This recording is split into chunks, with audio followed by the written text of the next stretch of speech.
Y está con nosotros la vicepresidenta de una entidad que se dedica justamente a promover las exportaciones, turismo, inversión y marca país. Qué bonito. Y es evidentemente ProColombia. Y digo qué bonito, pues porque hay todo un esfuerzo importante por hacer visible a Colombia, una de las principales economías de América Latina, pues promoviendo inversión, acercamiento con México. Paola, ¿cómo estás? Buenos días. Gracias por tomar la llamada. Muy buenos días, Rodrigo. Muchas gracias por invitarme. Y bueno, pues a ver, justamente México, Colombia, junto con Perú y Chile formamos parte de la Alianza Panamá. ¿Cuál es la relación que tiene México con Colombia en términos comerciales, de inversión y lazos de turismo? Pues, Rodrigo, te cuento que México es absolutamente un aliado clave para impulsar nuestra reactivación económica segura. Es un país que nos ha ayudado a generar desarrollo, crecimiento económico y empleo en el país.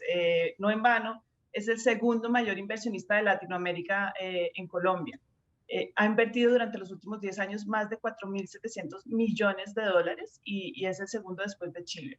Además, yo te diría que es absolutamente clave porque hace parte de esa alianza del Pacífico que mencionas, que es una de las coaliciones más fuertes de América Latina. Y adicionalmente es un país con el cual tenemos firmados acuerdos de protección de las inversiones y además un tratado para evitar la doble tributación. Entonces, sin lugar a dudas, es una de las economías más importantes para nosotros en términos de inversión extranjera directa. De hecho, en lo que llevamos de este gobierno, hemos acompañado más de 27 proyectos que han invertido más de 1.000 millones de dólares. Y esto es desde agosto del 2018 hasta ahora. O sea que es un clave motor, ha generado más de 11.000 empleos en estos 3 años y pues es una economía que definitivamente para nosotros es fundamental. Claro, y hay buena conectividad aérea. ¿Cuál será el volumen de comercio que tiene México y Colombia? En términos de inversión, como te digo, en los últimos 3 años han sido más de 1.000 millones de dólares y si miramos los últimos 10 años son más de 4.700 millones de dólares. Y lo que tú dices, hay muy buena conectividad aérea y de hecho algunas de las inversiones que hemos recibido son producto de esa conectividad con empresas como Viva Aerobús y Volaris que han hecho una apuesta muy grande por nuestro país. Y que además Viva de allá, es decir, porque tienen su propia compañía aérea Viva, también empezó a hacer vuelos hacia México. Y luego ya hicieron una alianza las dos Vivas, entonces uno puede decir Viva, Viva. ¿No? Exactamente. Y nos permite esa conectividad que es tan fundamental para varios sectores, entre ellos pues el de los negocios, porque pues si no tenemos conectividad no van a llegar las inversiones y por supuesto el turismo que para nosotros es fundamental y así como lo decía nuestro presidente es el segundo petróleo, porque era la segunda entrada de divisas después del petróleo en Colombia. Claro. Ahora, en términos de las ventajas que ofrece Colombia para las compañías mexicanas que buscan estar en América Latina, en Sudamérica más bien, sobre todo pienso pues en el ascendente que tienen en Perú, en Chile, en Ecuador. Evidentemente Brasil es un mercado bastante grande, un poco diferenciado, pero ¿cuáles son esas ventajas de Colombia? Yo te diría que son varias y ahora con el tema de reactivación económica durante la pandemia nos concentramos mucho en ello. Número uno, yo te diría que Colombia es un amigo de la inversión extranjera, es un amigo de la empresa privada y pone ese tapete rojo para que lleguen las empresas. Por otro lado, hemos trabajado mucho en evitar los trámites innecesarios. O sea, decimos que nos gusta cambiar el red tape, como dicen los americanos, por el red carpet, es decir, la cinta roja, que son todos esos trámites innecesarios, por la alfombra roja y ayudar a que los inversionistas lleguen de manera más fácil. Tenemos un programa que se llama Estado Simple Colombia Ágil, que ha eliminado más de 2.000 trámites innecesarios. Estamos trabajando también en proyectos para hacer que la inversión llegue más fácilmente, como la ventanilla única de inversión. Ese sitio donde en un mismo espacio virtual el inversionista va a tener todas las herramientas que necesita para poder hacer sus trámites y poder generar crear su empresa en Colombia y de hecho pedir todos los permisos que necesita para poder empezar a operar. Y por otra parte, hemos acompañado esa estrategia de tapete rojo con unos incentivos tributarios para ciertos sectores de la economía. Entonces tenemos incentivos tributarios, por ejemplo, para las energías renovables no convencionales, para lo que llamamos la economía naranja, que es todo esto de los temas de industrias creativas. Tenemos incentivos tributarios también, por ejemplo, para el sector de turismo. Y adicionalmente, creamos un incentivo en plena pandemia para atraer las mega inversiones, esas inversiones de más de 280 millones de dólares, con unas reducciones de impuestos, con una depreciación acelerada de los activos, con la posibilidad de firmar un acuerdo para proteger las inversiones. Entonces, yo te diría que estamos listos para recibir esa inversión extranjera mexicana. Qué bien se escucha eso, sobre todo cuando un país está pues ávido de estar bien integrado en el mundo. Y en ese contexto te preguntaría cuáles son los retos que tiene Colombia. Igual que le pasa a México, un tema clave, pues siempre que se observa puede ser la seguridad. En ese contexto, ¿qué decir del ambiente de seguridad y Estado de Derecho, obviamente, en Colombia?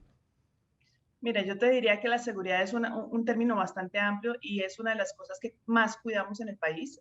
Para un empresario, el tema de tener seguridad económica, seguridad jurídica es absolutamente fundamental y no podría seguir adelante con sus inversiones si no es así. Con lo cual, es uno de los temas que tenemos absolutamente priorizados. Este es un país que definitivamente sigue con las reglas del juego, que no cambia las reglas a mitad de camino y esa definitivamente es una de las políticas. Cuando me hablas de retos, yo te diría que son varios y los estamos abordando con mucha efectividad.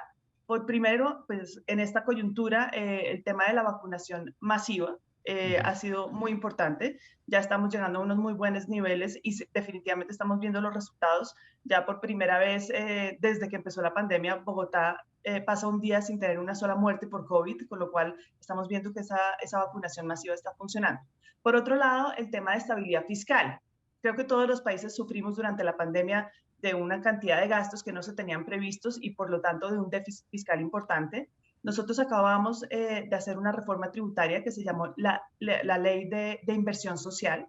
El Ministerio de Hacienda logró sacar esta reforma tributaria efectivamente y esto nos va a ayudar a reducir digamos que, déficit fiscal que teníamos. Y esto viene acompañado además de una serie de ayudas para los más necesitados y un programa que va a acompañar a los jóvenes que sabemos que son algunos de los más afectados durante esta coyuntura. Entonces yo creo que digamos que esos retos los estamos abordando de frente, estamos cogiendo el toro por los cuernos y sin lugar a dudas aprovechando la oportunidad que va a venir ahora con la reactivación económica.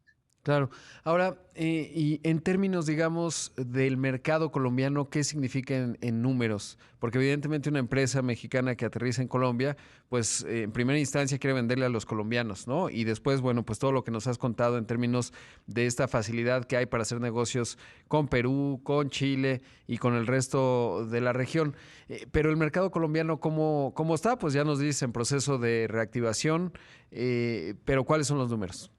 Yo creo que es muy importante esta pregunta que me haces porque hay ya muchas perspectivas de crecimiento, por ejemplo, del PIB. Estamos viendo que ya el Fondo Monetario Internacional, el Banco Mundial, ubican a Colombia en un crecimiento en el 2021 de más de un 7.5%, lo cual es absolutamente espectacular. Pero ya hay incluso otras entidades internacionales como el Banco BBVA, como Morgan Stanley, que ubican el crecimiento en más del 9%. Y esto, pues, por supuesto, va a venir acompañado de reactivación del tema de los empleos. Ya estamos viendo el índice de desempleo bajando. Y adicionalmente, en términos de inversión extranjera, te puedo decir que vamos a cerrar el año con más de 8.000 millones de inversión en sectores no mineroenergéticos. Eso también es una de las estrategias que hemos aplicado. Nos hemos concentrado en diversificar nuestra matriz de inversión y no solamente depender de commodities. Entonces, yo creo que los números son muy alentadores y tenemos mucho optimismo de lo que viene. Claro, sí veo que, por ejemplo, la inflación de septiembre, la tasa anual 4.5%, la tasa de interés la han ido ajustando a 2%, que digo, si en México andamos en 4.75 y no, 4.5 y subiendo y la inflación 6.2, pero bueno, interesante. La verdad es que, pues qué gusto escuchar un país latinoamericano como nosotros, que pues está haciendo esfuerzos muy ágiles para reactivar su economía en un contexto evidentemente en donde atravesamos una pandemia bastante complicada con un montón de retos como ya los señalas, pero sobre todo pues que se convierte en un buen lugar de aterrizaje para mucha empresa mexicana. Te agradezco mucho, Paola. Muchísimas gracias por esta invitación. Y espero que volvamos a hablar pronto para seguir documentando pues justamente la relación intensa que hay entre México y Colombia. Ahí escuchamos a Paola García Berreneche, la vicepresidenta de inversiones de ProColombia.